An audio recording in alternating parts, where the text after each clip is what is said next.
कैसे एग्जाम में जो है क्वेश्चन को हैंडल करना है, क्वेश्चन को टच करना है, इसके बाद तुक्का कैसे लगाना है, ऑप्शन को कैसे छांटना है, पूरा स्ट्रेटजी बताएंगे। तो जो क्वेश्चन आपके सामने है उसको जो है 3 स्टेप में डील कीजिएगा। एग्जाम हॉल में गेट एंट्री से पहले जो आप थोड़ा सा नमक थोड़ा सा खा लीजिए या फिर नमकीन चीज़ खा लीजिए। आप लोग को थोड़ा हंसी लग रहा होगा, ये क्या बोल रहे नमक खा लेने।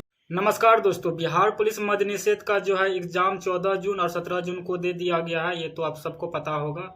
और इस बार जो है सेंटर बहुत दूर दिया गया है सबका, चाहे वो लड़का हो या फिर लड़की हो, 200-300 किलोमीटर सबका सेंटर दूर दिया है। इससे फ़ायदा ये होगा कि जो सीरियस स्टूडेंट होगा वही जाएगा एग्ज़ाम देने के लिए, बाकी सब नहीं जाएगा। और जो सीरियस होगा वही जाएगा एग्ज़ाम देने के लिए। और एक वीडियो हम इससे पहले 2-3 दिन पहले बनाए थे, उसमें जो आप लोग को बताए थे कि इम्पोर्टेंट टॉपिक्स के बारे में बताए थे, जो बोले थे कि 8 से 10 दिन अगर टाइम है तो इसको थोड़ा सा पढ़ लीजिए तो कुछ नंबर इंक्रीज हो सकता है, उसके बारे में बताए थे। और बोले थे मेरा टेलीग्राम में जुड़ जाइए, वहाँ पे जो है आप वो PDF वगैरह सब या फिर टॉपिक का फ़ोटो भेजे हैं, वहाँ से आप लोग थोड़ा सा पढ़ सकते हैं। और टेलीग्राम पे जो है बहुत सारा चीज़ें जो भी अपडेट वगैरह होता है वो अपना टेलीग्राम पे डालते हैं। और उसी वीडियो में हम बताए थे कि एक नेक्स्ट वीडियो लाएंगे सेपरेट, जिसमें जो है आपको एग्ज़ाम हॉल में घुसने से लेके और बाहर होने तक, यानी कि एग्ज़ाम देके बाहर होने तक का सारा प्रोसेस बताएंगे। कैसे एग्ज़ाम में जो है क्वेश्चन को हैंडल करना है, क्वेश्चन को टच करना है, इसके बाद तुक्का कैसे लगाना है, ऑप्शन को कैसे छांटना है, पूरा स्ट्रेटजी बताएंगे। तो उस वीडियो में बताए थे कि एक सेपरेट वीडियो लाएंगे। तो फाइनली वो सेपरेट वीडियो जो है आज लाए हैं, और इसमें आपको टोटल चीज़ बताएंगे एग्ज़ाम हॉल में जाने से लेके और एग्ज़ाम दे के बाहर निकलने तक में जो आपको क्या क्या वहाँ पे करना चाहिए। देखिए एग्ज़ाम में जो है पढ़ाई तो सब करता है और सब घंटों पढ़ाई करता है, लेकिन मायने ये रखता है कि आप एग्ज़ाम में किस तरह से क्वेश्चन को हैंडल किए हैं, किस तरह से क्वेश्चन को आप देखे हैं, किस तरह से क्वेश्चन को डील किए हैं, वो मायने ज़्यादा रखता है। और सेट में भी नंबर जिसका आता है यहाँ पे, और मतलब जिसका 60-65 सेट में आता है, अगर सही से वो एग्ज़ाम हॉल में जो है वो क्वेश्चन डील नहीं कर पाता है तो उसका भी रिजल्ट नहीं बनता। और बहुत सारा होता है 45-50 आया सेट में आता है, वहाँ पे क्वेश्चन को अच्छे से डील किया, अच्छे से एलिमिनेट किया, जो क्वेश्चन नहीं आता था उसको बढ़िया तरीके से वहाँ पे सॉल्व किया तो उसका भी रिजल्ट हो जाता है। तो मैंने ये रखता है कि आप एग्ज़ाम हॉल में किस तरह से अपना परफॉर्मेंस दिखा रहे हैं या फिर क्वेश्चन को टच कर रहे हैं, डील कर रहे हैं। तो सभी पे विस्तार से बात करेंगे। तो स्वागत है आप लोगों का, मेरा नाम है चंदन कुशवाहा। और आप लोग को पता होगा कि हम लगातार 2 बार बिहार पुलिस का एग्ज़ाम क्वालिफाई किए। 21,391 में जो है फिजिकल आउट थे और 19,838 में अब मेरिट आउट है। तो इस बार मेरा भी सेंटर वैशाली डिस्ट्रिक्ट दिया है, और जो वैशाली जिनका जिनका दिया होगा डिस्ट्रिक्ट वो कमेंट कीजिएगा, और जो प्रॉपर वैशाली डिस्ट्रिक्ट के होंगे वो भी कमेंट कीजिएगा। तो मेरा 14 तारीख को दिया है सेकेंड शिफ्ट में। और सबसे पहले बता दें कि आप लोग को कि एग्ज़ाम हॉल में घुसने से पहले क्या करें। देखिए अगर एग्ज़ाम जिस तारीख को है, जिस दिन एग्ज़ाम है आपका, उससे जस्ट एग्ज़ाम हॉल में गेट एंट्री से पहले जो आप थोड़ा सा नमक थोड़ा सा खा लीजिए या फिर नमकीन चीज़ खा लीजिए। आप लोग को थोड़ा हंसी लग रहा होगा, ये क्या बोल रहे नमक खा लेने से मतलब क्या होता है। नमक जो है ना, नमक में आप लोग पढ़े होंगे कि सोडियम होता है, सोडियम होता है नमक में, NaCl फार्मूला होता है। तो नमक में सोडियम होता है, और सोडियम क्या होता है, वो नर्वस सिस्टम को जो एक्टिव रखता है, यानी कि हमारा माइंड का जो तंत्रिका तंत्र होता है उसको एक्टिव कर देता है। तो नमक खाने से क्या होगा, आपको सुस्तीपन नहीं आएगा एग्ज़ाम हॉल में, माइंड एक्टिव रहेगा। तो ये फ़ायदा है। थोड़ा सा नमक या कोई भी नमकीन चीज़ हो वो थोड़ा सा एग्ज़ाम हॉल में घुसने से पहले 10 मिनट या आधा घंटा पहले थोड़ा सा खा लीजिएगा। ये हो गया एग्ज़ाम हॉल में घुसने से पहले। उसके बाद क्या करें, जैसे आप लोग को पता होगा कि 10 बजे तो एंट्री बंद कर देता है और 2 घंटा बैठा के रखता है एग्ज़ाम में, जिसका ये 12 बजे से है। तो इस बार टाइम तो अभी आउट नहीं किया, लेकिन जब भी टाइम आउट करेगा तो वो 2 घंटा पहले जो एंट्री ले लेगा। तो 2 घंटा पहले एंट्री लेगा तो 2 घंटा आपको वहाँ बैठना पड़ेगा। और वो 2 घंटा में क्या करता है, बहुत सारा स्टूडेंट सो जाता है, नींद आने लगता है, बहुत सारा चीज़ मतलब इधर उधर मतलब हो जाता है। तो उस टाइम आपको क्या करना है, आपको पानी थोड़ा सा पीना है, और वहाँ पे पानी का व्यवस्था रहता है, पानी पीना है। और थोड़ा सा वाशरूम वगैरह जो भी जाना होगा तो वो थोड़ा अप डाउन करते रहिएगा। और नमक जो खा लीजिएगा ना, तो थोड़ा सा एक्टिव रहिएगा, माइंड एक्टिव रहेगा तो आपको नींद वगैरह ज़्यादा नहीं आएगा, क्योंकि 2 घंटा वहाँ पे आपको रहना होगा। तो उसके बाद जब जैसे क्वेश्चन आया उसके बाद जैसे आप 2 घंटा हो गया, तो जैसे आया जैसे क्वेश्चन आया तो क्वेश्चन को स्टूडेंट अधिकांश करता क्या है, वो क्वेश्चन को पढ़ने के लिए बैठ जाता है। मतलब शुरू से 1 से लेके 100 तक क्वेश्चन वो पढ़ने लगता है, सारा पहले जो फॉर्मेलिटीज होता है वो नाम वगैरह भरना, रोल नंबर भरना, वो भर के क्वेश्चन पढ़ने लगता है। 1 से लेके 100 तक क्वेश्चन वो पढ़ने लगता है। इससे क्या होता है, आपका सबसे बड़ा जो प्रॉब्लम होता है कि आपका टाइम बर्बाद हो जाएगा क्वेश्चन पढ़ने से। आपका आधा घंटा ऐसे चला जाएगा उस 1 से 100 तक क्वेश्चन पढ़ने में। और दूसरा होगा क्या कि आप जो क्वेश्चन आपको नहीं आता है वो क्वेश्चन से पढ़ रहे हैं, तब डिमोटिवेट हो जाइएगा।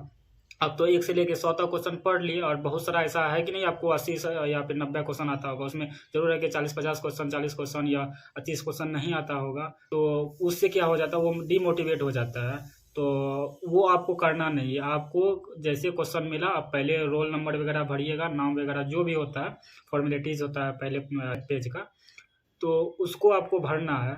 वो भरने के बाद आपको जो क्वेश्चन आपके सामने है उसको जो है 3 स्टेप में डील कीजिएगा। 3 स्टेप में क्वेश्चन डील कीजिएगा।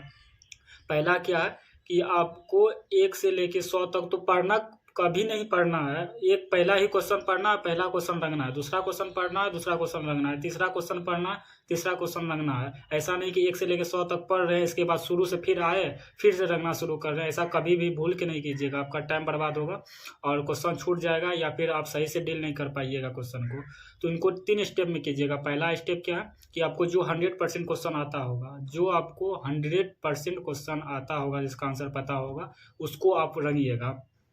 जैसे आप 1 नंबर क्वेश्चन पढ़े, आपको आ रहा है तो रंगिए। 2 नंबर नहीं आ रहा, छोड़ दीजिए, आगे 3 नंबर पे जाइए। 3 नंबर भी नहीं आ रहा, छोड़ दीजिए, 4 नंबर पे जाइए। 4 नंबर में कन्फ्यूजन में है, कन्फ्यूजन वाला को भी छोड़ दीजिए, उसको भी नहीं रंगना है। मतलब आपको फर्स्ट स्टेप में जो 100% आप श्योर है उसका जो है आप रंगिएगा, और उसको रंगते हुए आगे बढ़िएगा। फिर 5 नंबर 6 नंबर पे जाइए। 7 नंबर नहीं पता है, छोड़ दीजिए। 8 नंबर पता है, रंगिए। 10 नंबर पता है, रंगिए। 11 नंबर में कन्फ्यूजन है, छोड़ दीजिए। 12 नंबर में नहीं पता है, छोड़ दीजिए। आप 14-13 नंबर में जो है आपको पता है तो रंगिए। इस तरह से पहले जो आपको 100% पता होगा उसको रंगिएगा। और ये हो गया पहला स्टेप। मान के चलिए पहला स्टेप में आपको 100% 100 क्वेश्चन में 40, 45, 50 क्वेश्चन तो आपको पता होगा ना। तो 40, 50, 45 क्वेश्चन, मान के चलिए 50 क्वेश्चन जो है आपको पता है फर्स्ट अटेम्प्ट में, या 45 क्वेश्चन आपको 100% पता था, रंग दिए। अब क्या कीजिएगा, दूसरा स्टेप में जो है आप कन्फ्यूजन वाला क्वेश्चन को लीजिएगा। जिस क्वेश्चन में आपको कन्फ्यूजन होगा उस क्वेश्चन को लीजिएगा। पहले तो आप 45 क्वेश्चन रंग दिए, बाकी बचा 55 क्वेश्चन। 55 क्वेश्चन में हो सकता है 10 या 15 क्वेश्चन में जो आपको कन्फ्यूजन होगा। तो कन्फ्यूजन वाला सबको होता है, कन्फ्यूजन हमको भी होता है। कोई भी टीचर बैठे एग्जाम देने के लिए, कोई भी एग्जाम हॉल में कन्फ्यूजन सबको होता है, और सबको जो है बहुत सारा क्वेश्चन नहीं पता रहता है, तो न्यू क्वेश्चन आता है उसके सामने। तो कन्फ्यूजन पहला होगी, आप जो 100% आपको पता है वो रंगिएगा। दूसरा में कन्फ्यूजन वाला क्वेश्चन को रंगिएगा। कन्फ्यूजन वाला क्वेश्चन में थोड़ा सा टाइम लगता है सोचने में, तो उसमें जो है मान चलिए 15 क्वेश्चन है, 2 मिनट दिए तो आधा घंटा वो चल गया। तो आधा घंटा इधर मान चलिए जो आप 45 क्वेश्चन सही किए थे, जो आपको 100% सही है, तो वो तो आप 1 घंटा के अंदर जो है वो रंग दीजिएगा। तो 1 घंटा हो गया। 45 क्वेश्चन जो आपको 100% पता है उसमें टाइम चला गया। और आधा घंटा जो आप जो कन्फ्यूजन क्वेश्चन 15 क्वेश्चन में मान चलिए आपको कन्फ्यूजन होगा, तो वो एक क्वेश्चन पे 2 मिनट टाइम दीजिएगा, तो कन्फ्यूजन वाला क्वेश्चन को सॉल्व कीजिएगा। इसमें होता क्या है, पहले क्वेश्चन कन्फ्यूजन वाला क्वेश्चन को क्यों नहीं डील करना चाहिए, क्योंकि बहुत सारा ऐसा क्वेश्चन होता है जो आपको पहले तो कन्फ्यूजन है, लेकिन जैसे जैसे आप लास्ट होते जाइएगा, लास्ट रंगते जाइएगा, पढ़ते जाइएगा, तो कन्फ्यूजन वाला सॉल्व होते जाएगा। आपका माइंड में ना कहीं वो चीज़ आ जाएगा कि इसका जो है ऑप्शन ये होना चाहिए, तब तक जो है क्लियरिटी आ जाता है।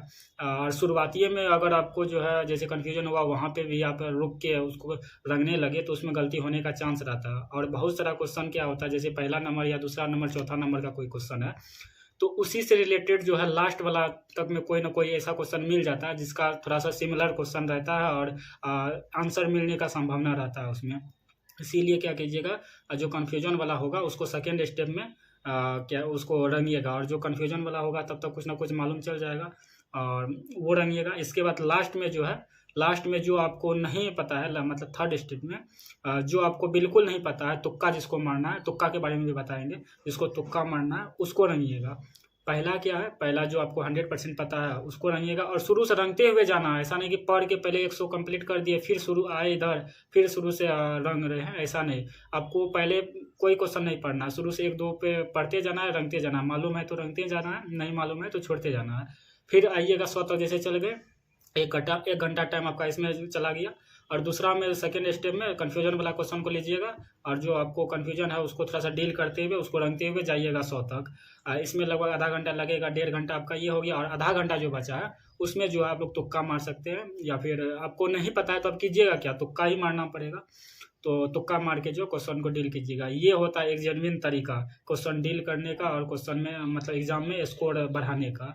अब स्टूडेंट सब करता है क्या, 1 से 100 तक पढ़ रहा है, वहाँ तक जो है उसको टाइम बर्बाद हो गया। फिर जो जिसमें कन्फ्यूजन है उसको पहले बना लिया, फिर बाद में पता चला कि अरे ये इसका कन्फ्यूजन जब क्लियर हो जाता है तब लगा पता चलता है ये तो गलती हो गया ऑप्शन। तो इस तरह से जो है क्वेश्चन नेगेटिव मार्क्स आने लगता है। हालांकि नेगेटिव मार्क्स नहीं रहता, मतलब ये गलती हो जाता है तो नंबर तो घट ही जाएगा ना, तो इसलिए बता रहे नेगेटिव ये आने लगता है। तो पहले आपको 100% श्योर है वो बनाइए, दूसरा जो है जिसमें कन्फ्यूजन है वो बनाइए, तीसरा में जो जिसमें कुछ नहीं पता है तुक्का मारना है वो बनाइए। ये हो गया आपका 3 स्टेप में क्वेश्चन डील करने का तरीका। अब बात करें तुक्का कैसे मारे। देखो तुक्का में जो है, तुक्का ऐसा कोई चीज़ नहीं है कि तुक्का हमेशा सही होता है। तुक्का मतलब तुक्का होता है, और तुक्का मतलब जिसको नहीं आता है तो लास्ट ऑप्शन बचता है तुक्का ही मार के कम से कम सही कर ले। तो तुक्का मारने का जैसे हम बता रहे हैं, तो जैसे आप कोई क्वेश्चन पढ़ें, आपको फर्स्ट नज़र में जो आपको लगेगा कि ये आंसर सही होना चाहिए, पहला नज़र में जैसे 4 ऑप्शन रहता है, 4 ऑप्शन में आपको लगा कि नहीं ये वाला आंसर सही होना चाहिए, पहले नज़र में आपको लगता है कि ये क्वेश्चन सही होना चाहिए, तो आप 75% चांस रहता है कि वही ऑप्शन सही होगा। फिर आप चेंज होते हैं कि नहीं बी होगा कि सी होगा कि ए होगा, ये भी हो सकता है। लेकिन जो पहले नज़र में आपको लगेगा कि बी हो ही सही होगा इसका, तो बी ही मारिएगा। लगेगा पहला नज़र में कि नहीं इसका सी आंसर सही होगा, सी ही मारिएगा। क्योंकि हमारा माइंड का कुछ ये होता है कि वो उसको क्या बोल सकते हैं हम, एक सबकॉन्शियस माइंड में कुछ ना कुछ अगर पढ़े रहते होंगे तो वो आ जाता है कि जो पहले नज़र में आपको लगे कि ये सही होना चाहिए, आपका दिल कह दे कि नहीं ये सही होना चाहिए, तो आप उसी के साथ जाइएगा। जो नहीं पता हो आपको 100% उसका बात कर रहे हैं।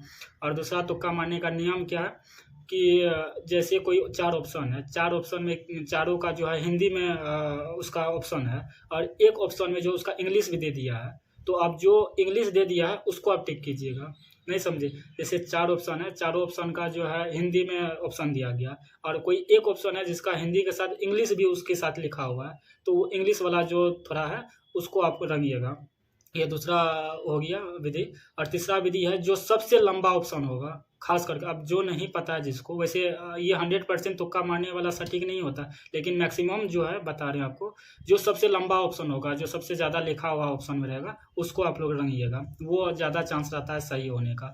और चौथा में कोशिश कीजिएगा ऑप्शन छांटने का, यानी कि जो आपको पता नहीं है और जो उस क्वेश्चन से रिलेटेड नहीं है, जो उस क्वेश्चन से ऑप्शन से रिलेटेड नहीं है उसको छांटने का कोशिश कीजिएगा। जैसे आप ऑप्शन बी या सी डी जो भी हो जाए, तो आप सोचिएगा डी इसका आंसर होगा, आपको लगेगा नहीं तो उसको छोड़ दीजिएगा। फिर सोचिएगा ए इसका आंसर हो सकता है, अगर वो भी नहीं होगा, लगेगा आपको ऑप्शन मतलब जो क्वेश्चन नहीं है उसमें आपको लगना चाहिए, ऐसा नहीं कि आपको लगे कि चारों ऑप्शन सही हो जाएगा, चारों नहीं होगा, ऐसा नहीं, आपको लगना चाहिए कि इसमें कौन ऑप्शन नहीं होगा। एलिमिनेट इसी को कहते हैं करना, ऑप्शन को जो आप लोग छांट दीजिएगा, इसके बाद जो बचेगा उसको कोशिश कीजिएगा उसमें से कौन सा सही होगा उसको रंगिएगा। तो ये होता है एक ऑप्शन एलिमिनेट करने का तरीका, उससे मतलब क्वेश्चन को डील करना। 4 विधि हो गया, तो इस चारों विधि को जो आप लोग ध्यान में रखिएगा, और जो सबसे लंबा होगा लिखा हुआ उसको कोशिश कीजिएगा रंगने का।